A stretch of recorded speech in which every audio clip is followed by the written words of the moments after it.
नमस्कार दोस्तों। आज हम बात करेंगे जैसे चैप्टर सेकंड है मशीन डिजाइन, उसके न्यूमेरिकल्स के बारे में। ठीक है, तो क्या कहता है जो थ्योरी ऑफ मशीन फेलियर है उसका जो न्यूमेरिकल है उसकी। A bolt is subjected to an axial pull of 12 kilo newton together with a transverse shear force of 6 kilo newton. Find the diameter of the bolt by applying. हमारे पास चार थोड़ी दे दी, हमें क्या निकालना है, डायमीटर निकालना है बोल्ट का। ठीक है, इसके अलावा क्या निकालना है, इन थ्योरी का यूज करना है। और क्या दे रखा है, allowed tensile stress eight elastic limit is 110 mega pascal end portion ratio is 0.3। ठीक है, सबसे पहले हम क्या करेंगे, जितने भी यूनिट्स हैं हम उनको यूनिफॉर्म बना लेते हैं। ठीक है, तो क्या है हमारे पास, देखो सबसे पहले क्या दे रखा है, एक हमारे पास एक्सल पुल दे रखा है। ठीक है, पुल दे रखा है पीटी इजकल टू में 12 किलो न्यूटन।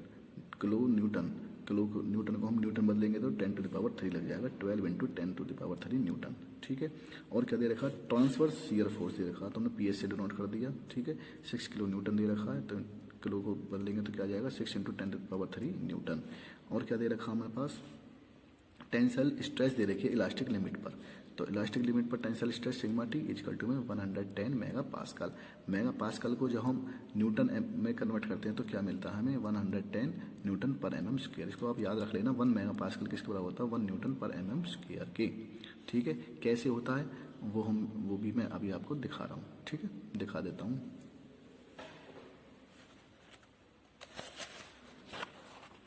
ठीक है, देखो कैसे होता है, 1 मेगा पास्कल। तो देखो मेगा में कितना होता है, 10 टू द पावर 6। ठीक है, ये पास्कल हो गया। अब पास्कल क्या होता है, न्यूटन पर मीटर स्क्वायर। ठीक है, 10 टू द पावर 6। और एक मीटर में कितने एमएम होते हैं, 10 टू द पावर 3 एमएम, और स्क्वायर का स्क्वायर। ठीक है, 10 to the power 6 newton upon नीचे क्या जाएगा, 10 टू द पावर 6 एमएम का स्क्वायर। तो यहाँ से 10 टू पावर 6 कैंसिल, तो क्या मिला हमें, न्यूटन पर एमएम स्क्वायर। तो 1 मेगा पास्कल किसके बराबर होता है, 1 न्यूटन पर एमएम स्क्वायर के। ठीक है, तो आगे बात करें हम, क्या दे रखा हमें, पोर्शन रेशो दिया हुआ है। क्या दिया हुआ, पोर्शन रेशो कितना, 0.3, वो किसके बराबर होता है, 1/m के। ठीक है, हमें क्या निकालना है, डायमीटर निकालना। तो हमने क्या किया, let D is the diameter of the bolt. सबसे पहले देखो न्यूमेरिकल सॉल्व करने का एक तरीका है कि जो भी दिया हुआ पहले वो लिख लो और जो मांगा है उसको लिख लो। ठीक है, अब हम पास जो थ्योरी अवेलेबल है उनका हमें यूज करना है। ठीक है, तो एक्सल टेंसाइल स्ट्रेस क्या होगी, सिग्मा 1 इजकल टू में क्या होती है, stress load upon area. Load क्या दे रखा है, एक्सल पुल क्या दे रखा है, 12 किलो न्यूटन दे रखा था, पीटी अपॉन में π/4 डी स्क्वायर, ये एरिया होगा। ठीक है, यहाँ से हम इसकी वैल्यू रखेंगे, पीटी की पेटी को है 12 गुना 10 की शक्ति 3। ठीक है, इनटू में। ठीक है, ये 4 ऊपर चला जाएगा, 4 आ गया, पाई नीचे ही है d4 स्क्वायर। इसको सॉल्व करेंगे, पाई की वैल्यू रख के इसको सॉल्व करेंगे तो क्या मिलेगा हमें, 15279 अपॉन डी स्क्वायर न्यूटन पर एमएम स्क्वायर। ठीक है, ये क्या मिल गया हमें, सिग्मा 1। ठीक है, इसी प्रकार से ट्रांसफर शियर स्ट्रेस क्या मिलेगी हमें, टॉ इजकल टू में जो शियर पुल था वो पीएस अपॉन में एरिया π/4 डी स्क्वायर। इसकी वैल्यू रखी तो हमारे पास क्या मिल गया, 7640 अपॉन डी स्क्वायर न्यूटन पर एमएम स्क्वायर। ठीक है, अब हमारे पास थ्योरी है 4 हमारे पास, उन थ्योरी का हम यूज करेंगे। कैसे करना है बहुत ध्यान से देखना है। Maximum principal stress theory. Principal stress theory पहले मैं बता दूं क्या कहा था इसने, कि कोई मेटल कब फेल होगा, जब जो मैक्सिमम प्रिंसिपल स्ट्रेस है उसकी वैल्यू किस बराबर हो जाएगी, जो यील्ड पॉइंट पर जो स्ट्रेस है, मैक्सिमम स्ट्रेस है यील्ड पॉइंट पर, उसके बराबर अगर हो गई तो जो क्या हो जाएगा, तो थ्योरी है वो फेल हो जाएगी। ठीक है, मीन्स देखो ये कहा था इसने, sigma T1 is equal to sigma T elastic limit के बराबर अगर हो गई तो थ्योरी फेल हो जाएगी। ठीक है, तो हम सबसे पहले सिग्मा T1 निकालें। तो सिग्मा T1 का हमने पास क्या फॉर्मूला था, sigma 1 plus sigma 2 upon 2 plus 1/2 under root sigma 1 minus sigma 2 का स्क्वायर होल स्क्वायर प्लस में 4 टॉ स्क्वायर। देखो यहाँ पर एक ही हमें क्या दे रखा है, स्ट्रेस 1 दे रखी है। ठीक है, एक एक्सल पुल दे रखा था, तो सिग्मा 2 क्या हो जाएगा, 0 हो जाएगा। ठीक है, यहाँ से सिग्मा 2 को 0 रखो, यहाँ भी 0 रखो सिग्मा 2 को। हमारे पास क्या वैल्यू बचेगी सिग्मा T1 की, sigma 1 upon 2 plus half sigma 1 का स्क्वायर प्लस 4 टॉ स्क्वायर। ठीक है, सिग्मा 1 हमने निकाला था अभी पीछे। ठीक है, ये आ गया, सिग्मा 1 की वैल्यू यहाँ आ गई, टॉ की वैल्यू हमने यहाँ निकाली थी। ठीक है, इसको सॉल्व करेंगे तो हमारे पास क्या वैल्यू आ गई, सिग्मा T1 की 18,444 अपॉन डी स्क्वायर न्यूटन पर mm स्क्वायर। ठीक है, सिग्मा T1 आ गया।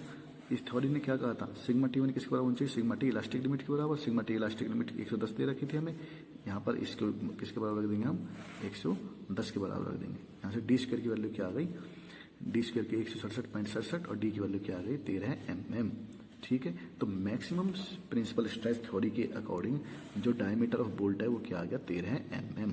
ठीक है, इसी प्रकार से हम आगे बात करेंगे मैक्सिमम शियर स्ट्रेस थ्योरी के अकॉर्डिंग। ठीक है, देखो मैक्सिमम शियर स्ट्रेस थ्योरी के लिए हमें पहले मैक्सिमम शियर स्ट्रेस चाहिए। क्या फॉर्मूला था उसका, टॉ मैक्सिमम इक्वल टू में 1/2 under root sigma 1 minus sigma 2 का होल स्क्वायर प्लस में 4 टॉ स्क्वायर, यही था। तो यहाँ से सिग्मा टी हमारे पास एक ही स्ट्रेस है, नॉर्मल स्ट्रेस। ठीक है, तो सिग्मा 2 0 है, सिग्मा 2 को 0 रखेंगे तो क्या मिलेगा 1/2 सिग्मा 1 का स्क्वायर प्लस 4 टॉ का स्क्वायर और उसका अंडर रूट। ठीक है, यहाँ से इनकी वैल्यू सिग्मा 1 की वैल्यू भी देखो हमारे पास पता है। ठीक है, ये वैल्यू थी सिग्मा 1 की। ठीक है, हमने निकाली थी पहले और टॉ की वैल्यू निकाली थी। ठीक है, तो यहाँ से हम इसको जो वैल्यू रखेंगे तो हमारे पास टॉ मैक्सिमम की वैल्यू क्या आएगी 10,805 अपॉन डी स्क्वायर न्यूटन पर mm स्क्वायर। ठीक है, और जो मैक्सिमम शियर स्ट्रेस थ्योरी ने क्या कहा था, जो मैक्सिमम शियर स्ट्रेस है अगर वो यील्ड पॉइंट पर जो स्ट्रेस है, शियर स्ट्रेस है उसके बराबर हो गई तो जो मटेरियल है या मेंबर है वो फेल हो जाएगा। ठीक है, और नॉर्मल स्ट्रेस के लिए क्या फॉर्मूला निकाला था, हमने निकाला था ना, आपको दिखाता हूँ मैं, एक मिनट। देखो ये रहा, टॉ मैक्सिमम किसके बराबर है sigma Y T upon 2 into में एफ ओ एस के, एफ ओ एस में। ठीक है, तो अपॉन 2 आ रहा है, ये दे रखा टॉ मैक्सिमम इक्वल टू में सिग्मा टी इलास्टिक लिमिट पर अपॉन में 2। ठीक है, सिग्मा टी इलास्टिक में 110 दे रखी है हमें, अपॉन 2 कर दिया और टॉ मैक्सिमम ये रहा। यहाँ से डी की वैल्यू क्या आ गई 14 mm। तो मैक्सिमम शियर स्ट्रेस थ्योरी के अकॉर्डिंग जो डायमीटर है बोल्ट कितना आ गया 14 mm। आगे हम बात करें, आगे बात करते हैं maximum principal strain theory. Maximum principal strain की थ्योरी क्या कहती है कि अगर प्रिंसिपल स्ट्रेन की जो वैल्यू, मैक्सिमम प्रिंसिपल स्ट्रेन है उसकी वैल्यू यील्ड पॉइंट पर जो स्ट्रेन है उसके बराबर हो जाए तो मेटल फेल हो जाएगा। हमने उसको सिंप्लीफाई करके क्या निकाला था, ये फॉर्मूला निकल के आया था हमारा sigma T1 minus sigma T2 upon m equal to में सिग्मा T EL। देखो इसकी वैल्यू दे रखी है 110। ठीक है, हमारे पास सिग्मा T1 की वैल्यू भी पता है। ठीक है, सिग्मा T2 की वैल्यू भी पता थी, सिग्मा T2 की वैल्यू पता थी, नहीं पता थी। ठीक है, सिग्मा T2 वैल्यू में निकालनी है। ठीक है, और इसकी वैल्यू पता ही हमने पहले निकाला था सिग्मा T1। ठीक है, 18,444 देखो यहाँ निकाला था ये। ठीक है, लेकिन ये सिग्मा T2 वैल्यू नहीं निकाली, तो सिग्मा T2 वैल्यू हम कैसे निकाल सकते हैं, देखो सिग्मा T1 की वैल्यू ये है, लेकिन उसका फॉर्मूला क्या था सिग्मा 1 अपॉन 2 प्लस में 1/2 under root sigma 1 square plus 4 tau square. Minimum principal stress में सिग्मा T2 का क्या फॉर्मूला है, यहाँ पे प्लस था, यहाँ माइनस आ जाएगा। ठीक है, sigma 1 upon 2 minus 1/2 under root sigma 1 का स्क्वायर प्लस 4 टॉ स्क्वायर। ठीक है, इतनी वैल्यू रखेंगे, सिग्मा 1 की वैल्यू रखी मैंने। ठीक है, और टॉ की वैल्यू रखी, तो यहाँ से मेरे पास जो सिग्मा T2 की वैल्यू क्या निकल के आई minus 3,165 upon D square newton पर mm स्क्वायर। ठीक है, तो जो मैक्सिमम प्रिंसिपल स्ट्रेन थ्योरी के अकॉर्डिंग ये था। ठीक है, यहाँ पे हम सिग्मा T1 की वैल्यू रख देते हैं, सिग्मा T1 ये रही, सिग्मा T2 वैल्यू रख देंगे, सिग्मा T2 वैल्यू ये रही 1 upon m, motion ratio value 0.3 दे रखी थी वो रख दी। ठीक है, और सिग्मा टी इलास्टिक लिमिट 110 दे रखी है। इसको जब हमने सॉल्व किया तो हमारे पास क्या आया, तो डी की वैल्यू कितनी आई 13.3 mm। ठीक है, आगे समझ। ठीक है, आगे हम बात करते हैं maximum strain energy theory. Maximum strain energy theory ने क्या कहा था कि मैक्सिमम स्ट्रेन एनर्जी की वैल्यू जब इलास्टिक या यील्ड पॉइंट पर जो स्ट्रेन एनर्जी है उसके बराबर हो जाए तो मेटल क्या हो जाएगा, फेल हो जाएगा। तो हमने फॉर्मूला भी निकाला था। ठीक है, तो क्या फॉर्मूला है इसका, सिग्मा T1 का स्क्वायर प्लस सिग्मा T2 का square minus 2 into sigma T1 into sigma T2 upon में m equal to sigma T elastic limit का होल स्क्वायर। ठीक है, सिग्मा T1 की वैल्यू ये है, निकाली थी अभी।